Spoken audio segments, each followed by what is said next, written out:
अस्सलाम नाज़रीन, मैं हूं असद अली तूर अपने प्रोग्राम असद तूर अनसेंसर्ड में। आज हमारे साथ सुप्रीम कोर्ट कवर करने वाले मेरे पसंदीदा सहाफ़ी हसनात मलिक साहब मौजूद हैं।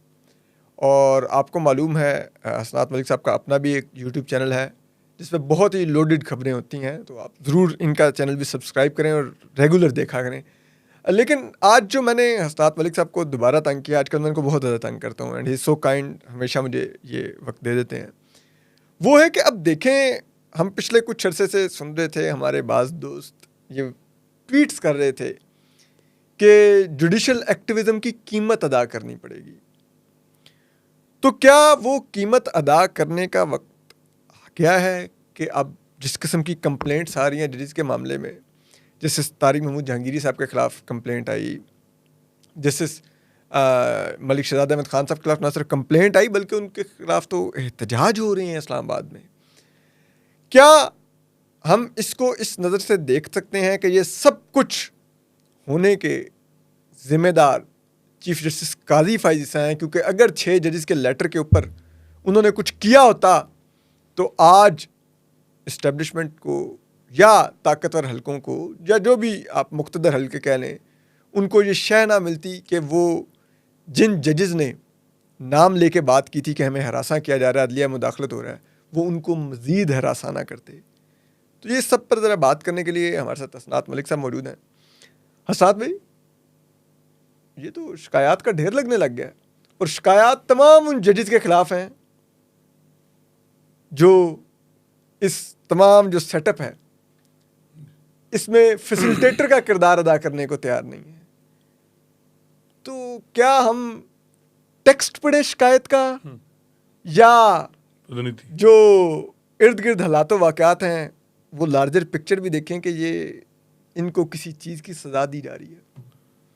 देखिए, मेरा ख्याल है कि जो है ना कि मेरिट केस का, वो चाहे इफ्तिखार चौधरी साहब का मामला हो, चाहे जस्टिस काजी फ़ैज़ का केस हो, किसी में जो है वो मेरिट को उस तरह नहीं देखा गया। देखा ये गया कि उनके ख़िलाफ़ बदनीति पर मबनी एक रेफरेंस फाइल हुआ, इफ्तिखार चौधरी साहब के ख़िलाफ़ भी और काजी फ़ैज़ साहब के ख़िलाफ़ भी। बिल्कुल। और लोग उनके साथ खड़े हो गए, वकील भी खड़े हो गए और उनको कामयाबी हुई, इस्टेब्लिशमेंट को जो है वो नाकामी हुई और अल्टीमेट। लेकिन दोनों जो अनफॉर्चुनेट है कि चाहे वो इफ्तिखार चौधरी साहब का मामला हो, चाहे वो काजी फ़ैज़ साहब का, इतनी बड़ी विक्ट्री लेके जो लोग खड़े थे और उनको जो उम्मीदें थीं, उन उम्मीदों पे जो पानी फेरा गया दोनों तरफ से। जी। अब इफ्तिखार चौधरी साहब ने, मैं समझता हूँ कि जो 2009 में मार्च में जब वो रिस्टोर हुए तो उस वक्त सिचुएशन ये थी कि इस्टेब्लिशमेंट काफ़ी बैकफुट पे थी और सिविलियन रूल उस वक्त स्टार्ट हो रहा था। नून लीग और पीपल्स पार्टी पीटीआई उस वक्त जो है वो 2012 में, वो तो पाशा साहब ने जब हिस्सा डाला तो तब से शुरू हुई ना, 2012 के बाद पीटीआई का आगाज़। इमरान खान साहब एक्टिव थे लेकिन नहीं। तो वहाँ होना ये चाहिए था कि पार्लियामेंट को मजबूत किया जाता, सियासी जमातों को मजबूत किया जाता, लेकिन वहाँ इफ्तिखार चौधरी साहब ने अपोजिशन लीडर का रोल अदा किया, बल्कि एक दफ़ा उन्होंने कहा कि इस मुल्क में जमहूरियत अगर चल रही है तो जनरल क्यानी की वजह से हो रही है। तो ये जब उनका फिर हमने देखा कि 2013 तक जो कुछ हुआ और उसके बाद फिर 2014 में ये धरना और फिर पीटीआई को जिस तरह एंटर कराना, ये वो सारा चीज़ें हो गई, कमज़ोर हुआ सिस्टम, पॉलिटिकल सिस्टम। जमहूरियत डिस्क्रेडिट हुई उनके सो मोटो नोटिस से। सियासतदान डिस्क्रेडिट हुए। ऐसे 2-2 मिनट की समरी ट्रायल से यानी उनको डिस्क्वालीफाई किया जाता। मैं समझता हूँ कि जमहूरियत को बहुत ज़्यादा नुकसान हुआ 2009 से 13 के दरमियान। फिर जो है वो 2017 से जब साकिब निसार और उस वक्त की इस्टेब्लिशमेंट का अलायंस बनता है, तो यही जजेस जो हैं ये कहते हैं कि मुल्क जो है वो ये करप्ट एलीट से नहीं चल सकता, तो हमें एक नई क़यादत यानी इमरान खान साहब को हुकूमत देनी होगी और ये वो सिस्टम। तो वो भी हम देखते हैं कि वो मॉडल भी नाकाम रहा। वही इस्टेब्लिशमेंट, वही जनरल बाजवा जो है वो इमरान खान को निकालने में उनका रोल था, तो ये ओपन सीक्रेट है। तो ये चीज़ें जो थी कि साकिब निसार साहब का जो टाइम था वो भी ऐसा ही था कि उसमें नून लीग को जिस तरह जो है वो नवाज शरीफ को नायल किया गया, वज़ीर आज़म थे, फिर उनकी उस पार्टी हेड से नायल किया गया, फिर नून लीग का आपने देखा होगा कि उनको सेनेट के इलेक्शन में उनके उम्मीदवार आज़ाद कर दिए उम्मीदवार गए। आज़ाद कर दिए गए, कोई कसर नहीं छोड़ी। इवन 2 सेनेटर मुझे याद है कि नून लीग के जो थे वो उन पे ड्यूल नेशनलिटी का जी उन्होंने रिनाउंस, जो ड्यूल नेशनलिटी का जो रिनाउंस सर्टिफिकेट होता है छोड़ने का शरीयत तरक करने, वो उनकी नॉमिनेशन पेपर के 2 दिन बाद आया जमा कराने। तो साकिब निसार साहब ने अंदाज़ा लगा लिया कि ये नायल तो होंगे, लेकिन उन्होंने वेट किया। जब पीटीआई की मेजॉरिटी आई पंजाब में जब मेजॉरिटी आती है तो फिर जो है वो साकिब निसार साहब वो केस टेकअप करते हैं और 2 नायल कर देते हैं सेनेटर नून लीग के। तो ये वो भी पीटीआई अपने सेनेटर ले आए और सेनेट में अपनी अक्सरियत बना मसला ले। ये है ना कि कल फिर हमें पता नहीं पीटीआई की वाले ही गालियां देंगे और नून लीग वाले अब दे रहे हैं, फिर भी ये होगा। लेकिन एक तारीख है, मैं इसके साथ कहता हूँ तो इंशाल्लाह देंगे। हम क्योंकि हम वो हैं कि चिराग सब के बुझेंगे, हवा किसी की नहीं, हम किसी जमात के साथ नहीं है। बात ये है कि तो हमें सब भी गालियां देते हैं, तारीख डजंट मैटर, हमने अपना काम करना है। और उसमें देखें ना, जो पीटीआई को जब उस वक्त की साकिब निसार साहब और उस वक्त की एस्टैब्लिशमेंट जो सपोर्ट कर रही थी और दूसरों को जो इस तरह डिस्क्रेडिट किया जा रहा था, चेयरमैन सेनेट के इलेक्शन भी आपके सामने हों, जिस तरीके से वो वहाँ कैमरे नस्ब थे पार्लियामेंट में, वो सारी चीज़ें। तो हम तो ये कहते हैं कि अब आगे से सबक सीखने चाहिए। अगर अब कोई जमात सीख ले, नून लीग ने तो मादत के साथ नहीं सीखा बल्कि ज़्यादा वस्त कर दी, तो अब उम्मीद ही की जा सकती है कि पीटीआई इससे सबक सीखेगी। देखते हैं कि क्या होता है, क्योंकि फिर ऐसा ना हो कि उनके जनरल फैज़ या तालीक ना हो जाए और वही मेंटोर हों जमात के, तो फिर तो बड़ा नुकसान होगा कि जिस तरह अब लोग उनके साथ एक इस असूली वजह से कि जी उनके साथ विल ऑफ द पीपल, लोगों की राय है पीटीआई के साथ, तो पीटीआई को कम अज़ कम जो भी उनके साथ हो रहा है वो गलत है, क्योंकि अवाम उनके साथ है। तो ये अवाम की जो राय है, अवाम की विल को आप सप्रेस नहीं कर सकती। तो खैर वो मैं जो बात कर रहा था कि साकिब निसार साहब ने भी यही, जस्टिस काजी फैसा जो है वो बच जाते हैं बड़े मुश्किल से, प्रेसिडेंशियल रेफरेंस से भी उनकी बचत होती है, फेलो जजेस उनको कोशिश करके जिस तरीके से भी वो इंडिपेंडेंस ऑफ जुडिशरी के नाम पे उनको बचाते। वो वहाँ उस वक्त नारा क्या था कि independence of judiciary under threat है। काजी साहब पे जो रेफरेंस फाइल हुआ वहाँ ये नहीं होता था, वो ये चीफ जस्टिस काजी फैज़ा खुद रोस्टरम पर कहते थे कि इट्स नॉट अबाउट काजी फैज़ा, हाँ, कल आपकी फैमिलियों के साथ भी यही होगा। काश वो उस वक्त लाइव स्ट्रीमिंग होती और जस्टिस काजी फैसा जब 2 दफ़ा रिव्यू केस में जब अपने केस में वो पेश हुई और जो उन्होंने वहाँ आर्गूमेंट किए, वो आर्गूमेंट अब रिप्ले होते और दिखाया जाता कि काजी फैसा साहब क्या और किस चीज़ की जंग लड़ रहे थे। वो तो कहते थे कि जी मुझे तो मसला ही नहीं है, मैं तो घर चला जाऊँ, मुझे तो, मैं chief justice Rajasthan high court 5 साल रहा हूँ, मुझे तो किस किस्म का भी नहीं।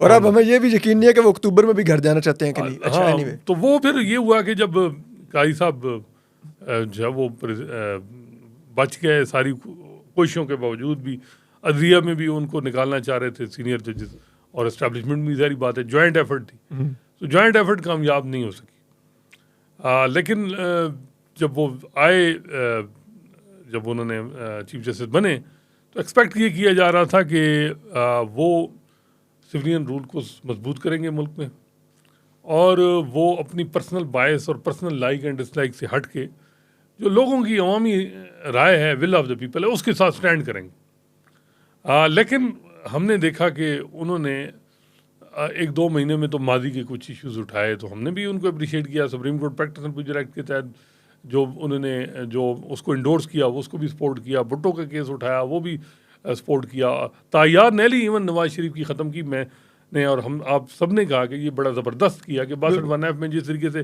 बंदियाल साहब की जजमेंट थी, ये क्या तरीका है कि जवाब कर रहे हैं। तो लेकिन मसला बनता है जब ये साल शुरू होता है 2024 का और जनवरी 13 का फैसला वो देते हैं और हाइपर टेक्निकलिटीज़ की बुनियाद पे एक जमात को वाइप आउट कर देते हैं। पूरे एक प्लानिंग, जो एक प्लान था पूरी एक स्टेट का, रियासती इदारों का, पीटीआई एक फितना है, तो काजी साहब ने उस फितने उनका जो मौक़िफ़ था वो इसको इंडोर्स किया। हालांकि जो भी है आपकी अपनी राय हो सकती है, लेकिन लोगों की जो राय है वो आप उसको सप्रेस नहीं कर सकते। ट्रू। तो खैर वो 13 जनवरी के जो उनका फैसले के बावजूद भी लोगों ने 8 फरवरी को इतना वोट दिया पीटीआई को कि फॉर्म 47 भी करके जो भी फिर भी वो पहली दफ़ा मेरे नज़र में असनाद भाई अवाम ने अपने वोट से किसी फैसले को अनडू किया। बिल्कुल वो फैसला मेरी नज़र में 8 फरवरी को अवाम ने 13 जनवरी के फैसले के खिलाफ रेफरेंडम भी दिया। नहीं, वो यही था कि जब आप देखें वो एक 13 जनवरी नहीं था, इसके अलावा अडियाला जेल में 5 दिनों में 3 सजाएं जी, वो भी थी, सबको अवाम ने ड्यू overturn किया प्रोसेस वोट फॉलो नहीं हुआ। इद्दत केस में जो खवातीन में रंजो गम एक आया, वो बहुत और घटिया और उसके- गलीज फैसला था वैसे। अच्छा देखिए उसको केस आप ही बहुत गलीज अच्छा था। इवन नून लीग के किसी आदमी ने उसको एंडोर्स नहीं, इवन राणा सनाउल्लाह और वो, बल्कि नून लीग को उसका नुकसान, पोलिटिकली नुकसान हुआ। देखिए पंजाब में विक्टिम कार्ड चलता है, आपने वो कार्ड जो है वो थमा दिया पीटीआई का, Yes. तो अपनी तरफ से आपने जो है वो कोशिश की कि 3 सजाएं होंगी, तो लोगों में मायूसी फैली।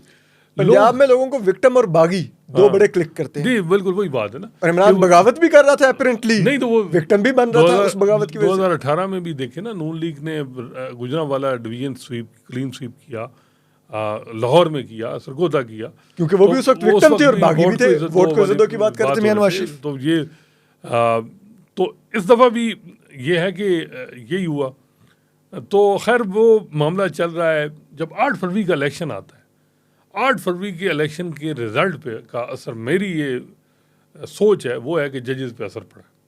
जो जुडिशरी में तब्दीली आई है ना, जो सकूत तारी किया हुआ था काजी फैसल साहब ने, और सारे बिल्कुल खामोश दबे हुए थे। इस्लामाबाद हाई कोर्ट में इंटरनली करस्पॉन्डेंस चल रही थी कि जी हमारे इंटरफेरेंस हो रही है, हमें कंटेम्प्ट करनी चाहिए, लेकिन जो इस्लामाबाद हाई कोर्ट के चीफ जस्टिस आमिर फारूक वो कहते थे कि मैं खुद बात कर लूँगा, कोई परेशान ना हो। और उन्होंने बात की भी डीजीसी हाँ, से हाँ। जी। लेकिन वो सारी चीज़ें चल रही थी, दबे हुए थे लोग। बल्कि जो जिस तरीके से 8 फरवरी के बाद आपको याद है कि 12 फरवरी को 6 जजेस, ये इस्लामाबाद हाई कोर्ट के बल्कि 5 जजेस, ये ख़त लिखते हैं जस्टिस आमिर फारूक को, और वो ख़त भी इस जो 25 मार्च वाले ख़त के साथ अटैच है, वो बड़ा लंबा चौड़ा ख़त। उसमें कहा जाता है कि फुल कोर्ट मीटिंग बुलाई जाए, इंडिपेंडेंस ऑफ जुडिशरी बड़ी अंडर थ्रेट है, और कहा गया कि जी जो जजेस हैं लोअर जुडिशरी के, उनको बुला के ऑफिस में, और उनको कहा जाता है कि जी ये करें वो करें, और बहुत ज़्यादा हालात ख़राब हैं। तो खैर वो जो आमिर फारूक साहब थे, अगर वो मीटिंग बुला लेते तो मे बी फिर भी मसला ना होता। उन्होंने कहा जी सदारती इलेक्शन हो रहा है जरदारी साहब का, तो फिर उसके बाद देखेंगे। जब फिर भी मीटिंग नहीं हुई, फिर शौकत सिद्दीकी साहब के केस में काजी फैसल साहब ने कहा कि जी इंक्वायरी नहीं हुई, और इंटरफेरेंस वाला मामला तो खैर वो दब ही गया उनका, जो कि जी जन फैज़ उसको मिले, शौकत सिद्दीकी को नहीं। वो काजी फैसल ने अगर वो इंक्वायरी नहीं की तो फिर कौन करेगा वो इंक्वायरी, कि जी वो किस तरह जनरल फैज़ मिले शौकत सिद्दीकी, और शौकत सिद्दीकी मिले क्यों? दोनों तरफ से सवाल उठ सकते हैं ना, एक जज क्या मिल रहा है, क्यों मिल रहा है, और दूसरी तरफ ये है कि वो क्यों जा रहे हैं जी, और ये जो कहा कि हमारी मेहनत 2 साल की ज़ाया हो जाएगी, ये सारी चीज़ इंक्वायरी करनी चाहिए थी। उन्होंने भी खैर वो ठीक है, कुछ वजूहत थी, शौकत साहब को उन्होंने करना था कंपनसेट भी, और क्योंकि इंक्वायरी भी नहीं हुई थी। तो इंक्वायरी उसके बाद ये होता है कि जब ये जजेस ख़त लिख देते हैं, और क्योंकि इनके जहन में होता है कि 8 फरवरी का जो इलेक्शन है उसमें लोगों ने तो जो वोट दिया है, तो और उनके साथ अदलिया क्या कर रही है, तो ये लोगों में गिल्ट होता है ना जजेस। इन्होंने फिर ख़त लिखा वो जो सुप्रीम जुडिशल काउंसिल में कि जी इंटरफेरेंस हो रही है। तो इंटरफेरेंस के मामले में आपने देखा कि जब ख़त लिखा है तो जस्टिस काजी फैसल ने ये समझा कि ये मेरे खिलाफ कंस्पिरेसी है। एक एक को 1 बाय 1 बुला के बल्कि पूछा कि ये लिखने वाला कौन है ख़त, या आथर कौन है, और ये जिस तरीके से उनसे वो वहाँ पे उन्होंने टेक्स्ट नहीं पढ़ा, वहाँ पे उन्होंने कहा कि लिखा किसने, अलग दास्तान है ना, वो एक अलग दास्तान है। तो फिर खत का टेक्स्ट नहीं उन्होंने पढ़ा, वैसे वो कहते हैं टेक्स्ट में बिलीव रखते हैं। अच्छा वो उसके बाद ये होता है कि जी वो काजी साहब इसको मिट्टी पाओ की तरफ जाते हैं कि जी इसको मिट्टी पाओ, और ये है कि मामला इंक्वायरी कमीशन की तरफ भेजे, और बेज़रर से तसद्दुक़ हुसैन जिलानी है, होम्योपैथिक चीफ जस्टिस हैं, उनको भेज दें, वो दोनों को ना इधर कुछ करेंगे ना उधर। लेकिन वो जो मुखालिफ कैंप था हल्दिया में, या और वकील भी, तो उन्होंने जिलानी साहब ने जब सबसे रब्ता किया और उन्होंने देखा कि हल्दिया में तो तकसीम है, और कुछ जजेस जो हैं वो चाह रहे हैं कि जी इसकी जुडिशल नोटिस होना चाहिए और सो मोटो लेना चाहिए, तो जिलानी साहब वापस पीछे हट गए, उन्होंने रिक्यूज़ कर दिया। काजी साहब कहते हैं कि वो दबाव में आ गए, तो बार बार कहते हैं जी वो दबाव में आ गए। तो हालांकि उन्होंने तहरीरी तौर पर रीजन लिखे हैं कि उन्होंने क्यों छोड़ा, फिर वो जिसमें उन्होंने कोई दबाव का जिक्र नहीं किया, फिर लेकिन वो- चीफ जस्टिस काजी फैसल अपने यूट्यूब चैनल पर ये बात जरूर कहते रहते हैं। फिर वो ये होता है कि जब आपने देखा पहली हेयरिंग होती है तो एक्सपेक्ट ये किया जा रहा था कि कोई डेटर्स बनेगा, काजी साहब ऐसी ऐसी बातें करेंगे, और एक जो है वो परेशानी बन जाएगी हुकूमत में, और इंश्योरेंस दी जाएगी कि सर मेहरबानी करें, अब आइंदा कुछ नहीं होगा। लेकिन किया गया, जिस पे मैं समझता हूँ कि जस्टिस काजी फैसल ने वो काम किया जो इरशाद हसन खान जैसे भी चीफ जस्टिस के पास आता तो वो भी स्टैंड ले जाता। तो एक पब्लिक में मैसेज देने के लिए चले विद इन अंदर खाने खले जो भी करते रहें आप, जो भी करते रहें, लेकिन पब्लिक में एक मैसेज देना चाहिए था ना। आप जब पहली हियरिंग करते हैं वो 7 जजेस की, जो 6 जजेस की लेटर पे, और वो आप अपने जो इक़दामात हैं उनको इंडोर्स करना शुरू कर देते हैं कि जी जस्टिफाई करना शुरू कर देते हैं कि जी मैंने प्राइम मिनिस्टर को क्यों मिला हूँ, पहले लॉ मिनिस्टर और अटॉर्नी जनरल को क्यों मिला हूँ, फिर फुल कोर्ट मीटिंग हुई है, और ये हाई कोर्ट का अपना मामला है, हमें ये हाई कोर्ट के जज कंटेम्प्ट भी जारी कर सकते थे। एक दफ़ा किसी जज ने बेंच में ये भी कहा कि इतनी हिम्मत, अगर प्रेशर नहीं ले सकते तो घर चले जाएं। ऐसी बातें सुनाई गई, बल्कि बज़ाहिर ये ऐसा लगा कि ये कोई एडवर्सोरियल प्रोसीडिंग है और इसमें जज कटहरे में जजों ने कोई गलती कर दी है।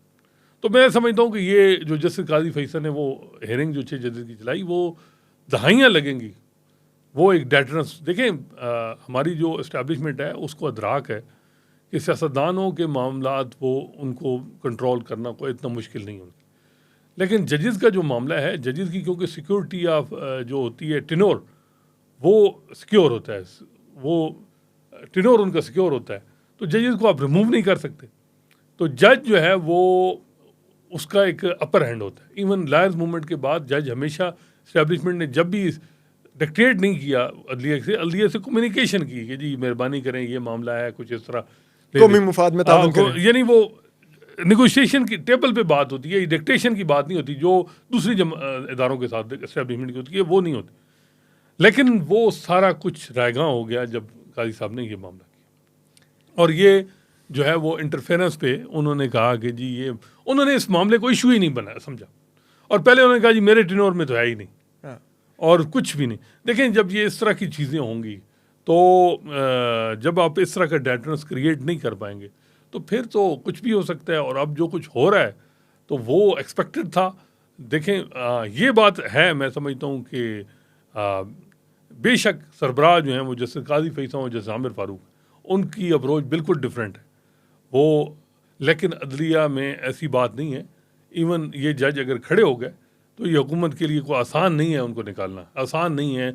इवन किसी जज भी कोई निकालना चाहे तो वो भी नहीं होगा। देखें इसमें बड़ा वाज़े है कि इस एक परसेप्शन बड़ी वाज़े है कि जी चाहे मलिक शहजाद हैं चाहे वो तारिक जहांगीरी हैं, ये परसेप्शन है कि जी सारा कुछ जो है वो ये जो है हुकूमत मुक़्तदर हल्कों की माँ पे सारा कुछ हो रहा है।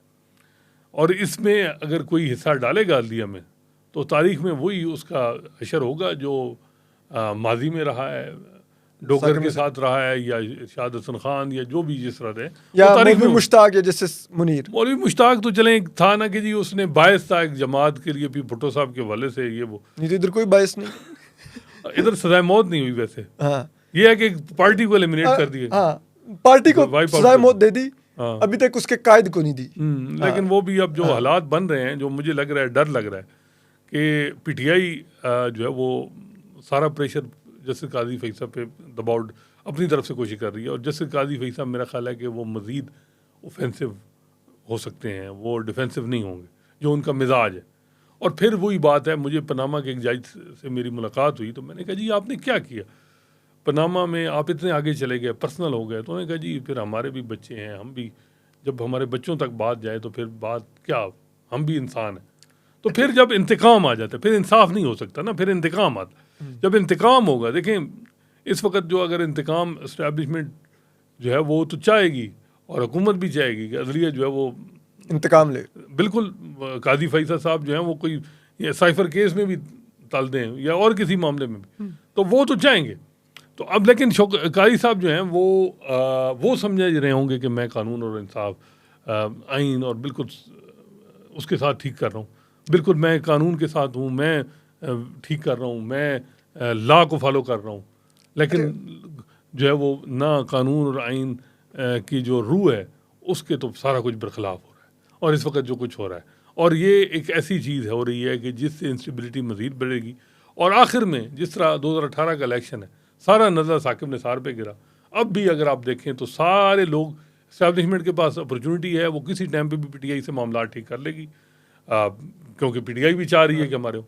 अल्टीमेट देखिएगा ये सारा नज़र चीफ जस्टिस काजी फैसल और चीफ इलेक्शन कमिश्नर पे गिरेगा, और सारा ये नहीं बात है। और हसनात भाई, अगर हमारी इस्टेब्लिशमेंट के माजी का पैटर्न देखें, उनकी गेम भी यही होती है कि असद अली तूर से हसनात मलिक के साथ सब कुछ करवाएंगे, बाद में जब हसनात मलिक से डील करेंगे तो असद अली तूर को घर भेज देंगे और कहेंगे ये असद अली तूर कर रहा था, तो हमारा तो कोई इससे ताल्लुक नहीं था। हालांकि जब असद अली तूर कर रहा होगा तो असद अली तूर आपको आंखें दिखा रहा होगा कि मैं उनके बिहाफ पे कर रहा हूँ। तो वो एक बड़ा उनका पैटर्न है। लेकिन अस्ताद भाई आखिर में चलते चलते ये जो जस्टिस तारिक महमूद जहांगीरी के खिलाफ अब है, ये कोई ऐसा भी है कि कोई पहले से उनको कोई इंडिकेशंस थी कि उनके साथ कुछ होने जा रहा है?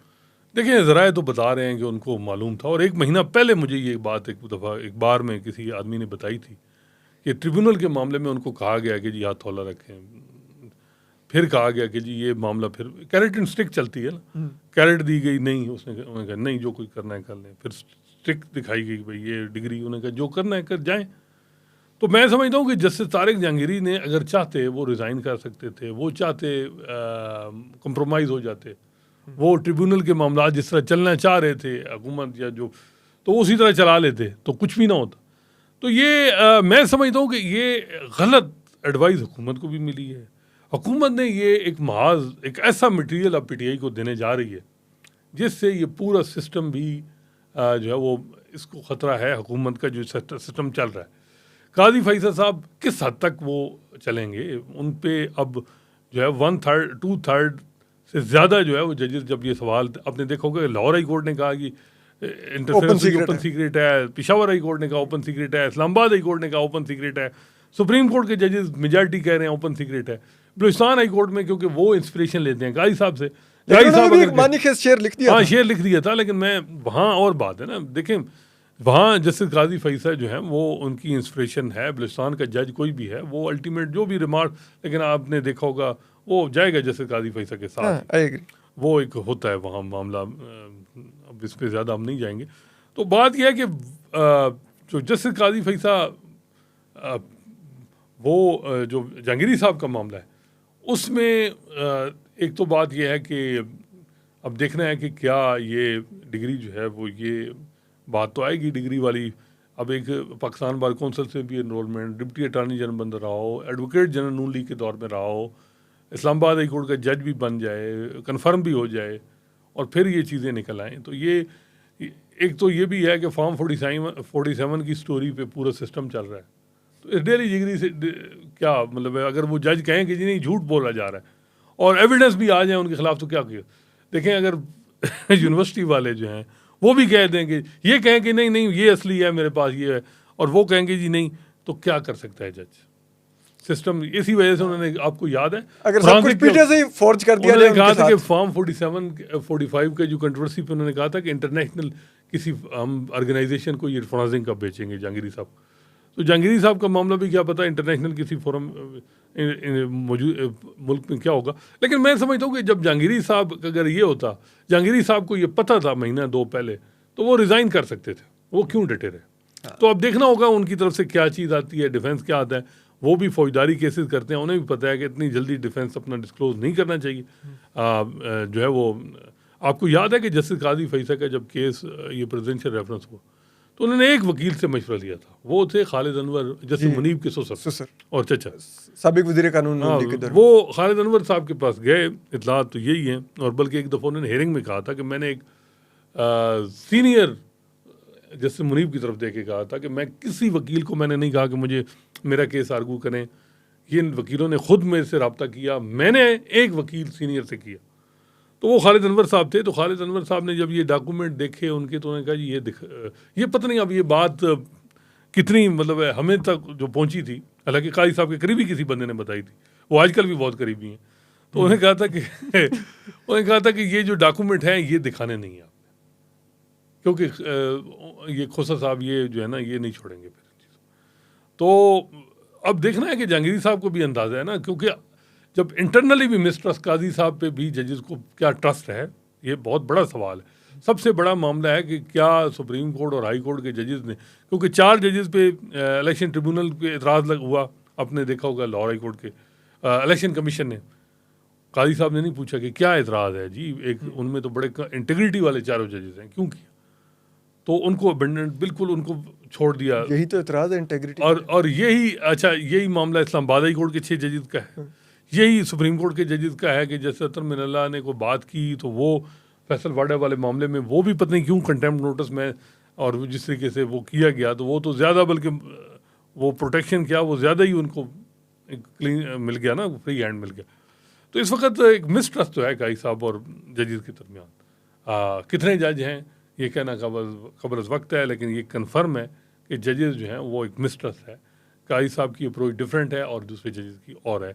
और काई साहब मैं समझता हूँ कि अगर अपने जजेस के साथ नहीं खड़े होते और वो कहते हैं मैं इदारों के साथ खड़ा हूँ, ये वही बात है जो ज़ियाउल हक इस्लाम करते थे और कर क्या रहे थे वो भी सारा कुछ पता था।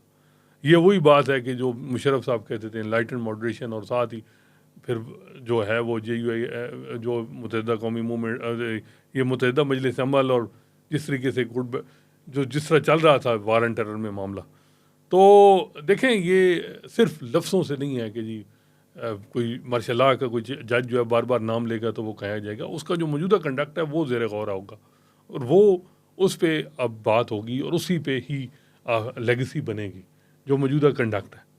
मेरे ख्याल में तो लेगेसी 13 जनवरी को डिसाइड हो चुकी है। नहीं, जनवरी 13 मैं समझता हूँ कि अभी भी चांस है कि अगर रिजर्व सीट, अब तो वो लेगेसी बच्चे दे रही है सिर्फ। हाँ नहीं, लेकिन अब ये है कि अब मेरा ख्याल है कि काई साहब को भी अंदाज़ा हो गया कि PTI तो अब जो है वो अब इधर नहीं। अब ये है कि जिस तरह साकिब निसार भी ना वो एक जमात के बहुत करीब और एक जमात के सख्त खिलाफ हो गए थे, इफ्तिखार जोई साहब भी नून लीग के करीब और पीपल्स पार्टी के खिलाफ हो गए थे, तो अब ये इनका तस्वर भी तो यही बन रहा है।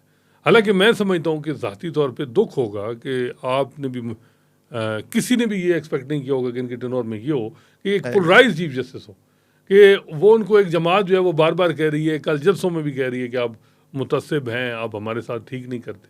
अब काई साहब कहेंगे जी कोई 2-4 चीज़ें गिनवा लेंगे, जी मैंने ये कर दिया वो कर दिया, लेकिन अमूमी तसब्बुब जो है वो उसमें सब्सटेंस भी है। उसकी वजह यह है कि जिस तरह के इलेक्शन मैटर आप डील कर रहे हैं, अब 3 बहुत इंपॉर्टेंट केस इलेक्शन डिस्प्यूट चल रहे हैं इस वक्त, आपने नोट किए होंगे।